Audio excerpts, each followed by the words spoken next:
Once people are trapped in the lifelong process of bill paying, they become they become like those little hamsters running around in those little metal wheels. Their little furry legs are spinning furiously. The wheel is turning furiously. But come tomorrow morning, they will still be in the same cage. Great job. In the movie Jerry Maguire, starring Tom Cruise, there are many great one-liners. There are many great one-liners. Probably the most memorable is "Show me the money." But there is one line I thought most truthful. It comes from the scene where Tom Cruise is leaving the firm. He has just been fired and he is asking the entire company who wants to come with me, and the whole place is silent and frozen. Only one woman speaks up and says, I did like to, but I am due for a promotion in 3 months. I did like to, but I am due for a promotion in 3 months. That statement is probably the most truthful statement in the whole movie. It is the type of statement that people use to keep themselves busy working away to pay bills. I know my educated dad looked forward to his pay rise every year, and every year he was disappointed. So he would go back to school to earn more qualifications so he could get another rise. But again, it would be another disappointment. The question I often ask people is, where is this daily activity taking you? Just like the little hamster, I wonder if people look at where their hard work is taking them. Just like the little hamster, I wonder if people look at where their hard work is taking them. What does the future hold? What does the future hold? Kyril Brickfield, the former executive director of the American Association of Retired People, reports that private pensions are in a state of chaos. First of all, 50% of the workforce today has no pensions. That alone should be of great concern, and 75 to 80% of the other 50% have ineffective pensions that pay $55 or $150 or $300 a month. In his book The Retirement Myth, Craig S. Cartel writes, I visited the headquarters of a major national pension consulting firm and met with a managing director who specializes in designing lush retirement plans for top management. When I asked her what people who do not have corner offices will be able to expect in the way of pension income, she said with a confident smile, the silver bullet. What? I asked. Is the silver bullet? She shrugged. If baby boomers discover they don't have enough money to live on when they are older, they can always blow their brains out. Carpel goes on to explain the difference between the old defined benefit retirement plans and the new 401k plans, which are riskier. It is not a pretty picture for most people working today, and that is just for retirement. When medical fees and long term nursing home care are added to the picture, when medical fees and long term nursing home care are added to the picture is frightening. In his 1995 book, he indicates that nursing home fees run from $30,000 to $125,000 per year. He went to clean he went to a clean no frills nursing home in his area and found the price to be $88,000 a year in 1995.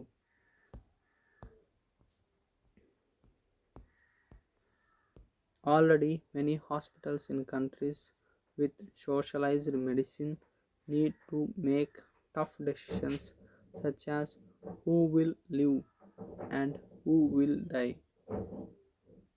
Many hospitals in countries with socialized medicine need to make tough decisions such as who will live and who will die. They make those decisions purely on how much money they have and how old the patients are. If the patient is old, they often will give the medical care to someone younger. The older people patients, the older poor patient gets put to the back of the line.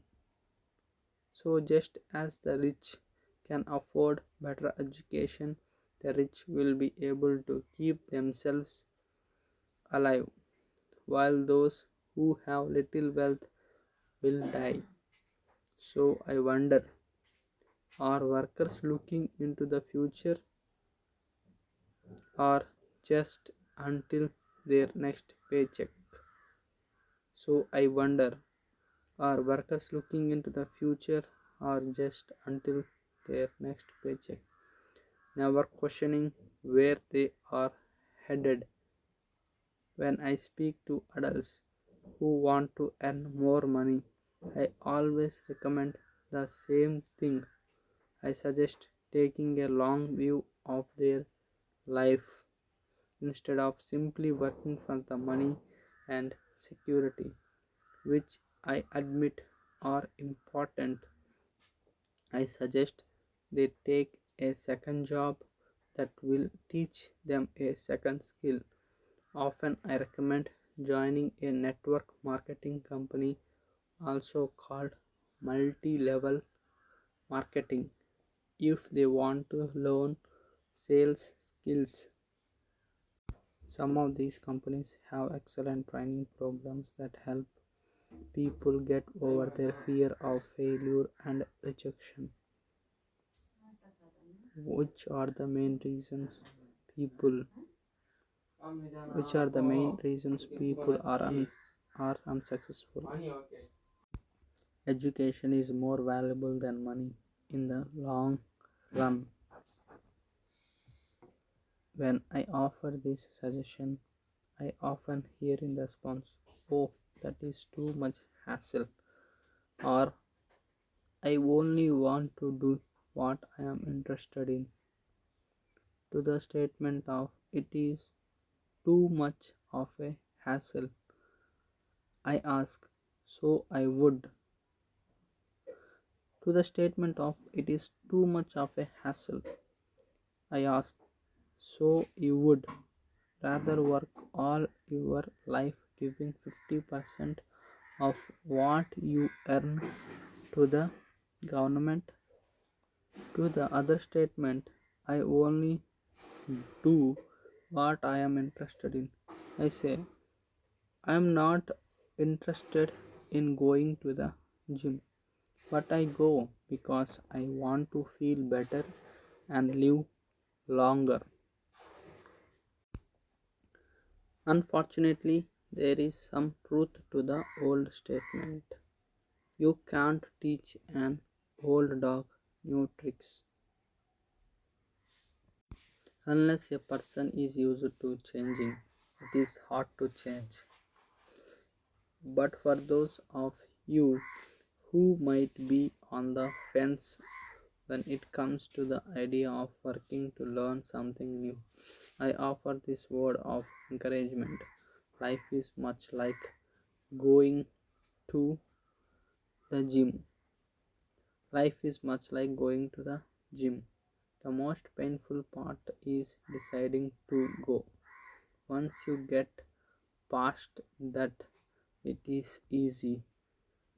There have been many days I have dreaded going to the gym. What do you mean by dread? Dreaded means, but once I am there and in motion, it is a pleasure. After the workout is over, I am always glad I talked myself into going. If you are unwilling to work to learn something new and insist on instead becoming highly specialized within your field, make sure the company you work for is unionized. Make sure the company you work for is unionized. Labor unions are designed to protect specialists. My educated dad, after falling from grace with the governor, became the head of the teachers' union in Hawaii. He told me that it was the hardest job he ever held. My rich dad, on the other hand, spent his life doing his best to keep his companies from becoming unionized. He was successful. Although the unions came close, Rich Dad was always able to fight them off. Personally, I take no sides because I can see the need for and the benefits of both sides. If you do as school recommends, become highly specialized, then seek union protection. For example, had I continued on with my flying career, I would have sought a company that had a strong pilots union. Why? Because my life would be dedicated to learn a skill that was valuable in only one industry. If I were pushed out of that industry, my life skills would not be as valuable to another industry.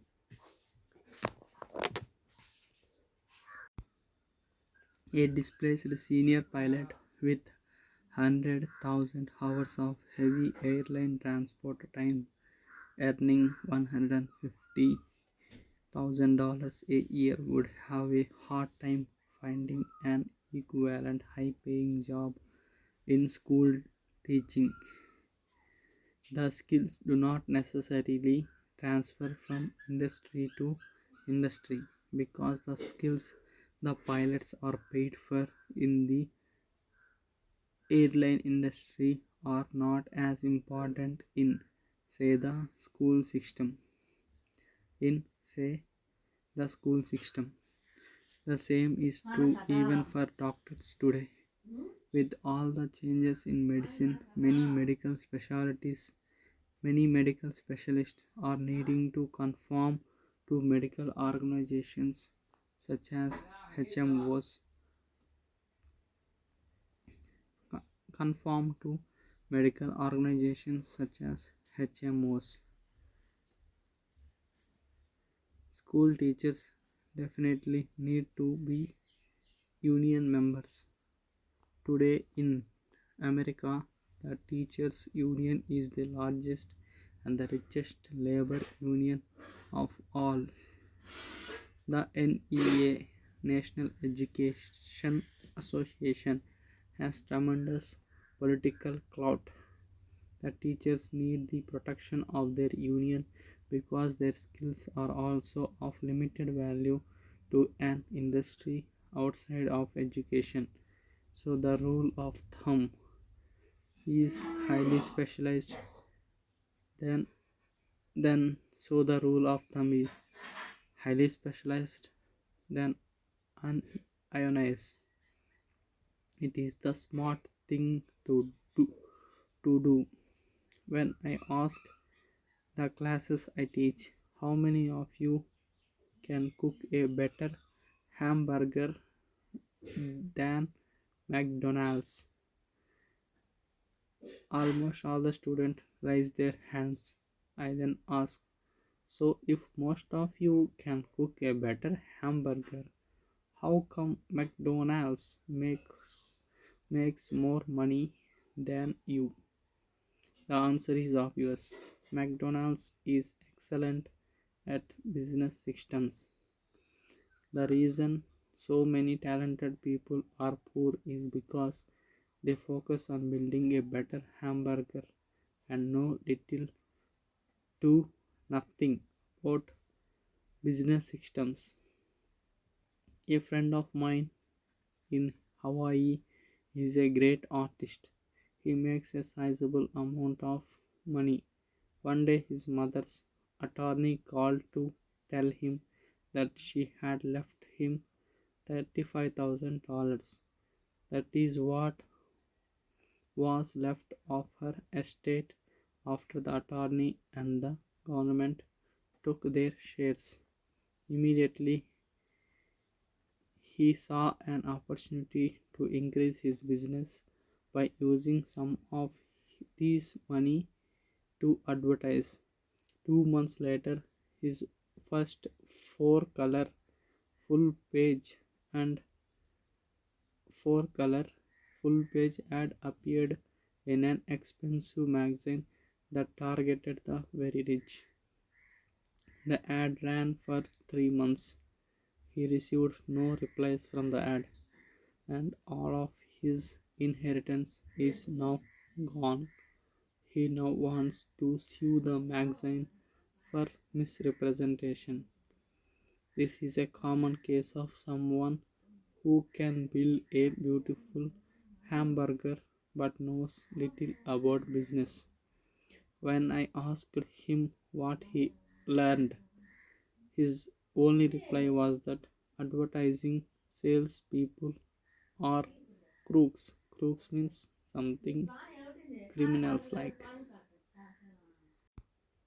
I then asked him if he would be a he I then asked him if he would be willing to take a course in sales and a course in direct marketing. His reply, I don't have the time and I don't want to waste my money. The world is filled with talented poor people. All too often they are poor or struggle financially or earn less than they are capable of, not because of what they know, but because of what they don't know. They focus on perfecting their skills at building a better hamburger rather than the skills of selling and delivering the hamburger. Maybe McDonald's does not make the best hamburger, but they are best at selling and delivering a basic average burger. Poor dad wanted me to specialize. That was his view on how to be paid more, even after being told by The governor, after even after being told by the governor of Hawaii that he could no longer work in state government, my educated dad continued to encourage me to get specialized. Educated dad then took up the cause of the teachers union, campaigning for future campaigning for further protection and for I benefits for these highly skilled and educated professionals. We argued often, but I know he never agreed that over specialization is what caused the need for union protection. He never understood that the more specialized you become, the more you are trapped and dependent on that specialty.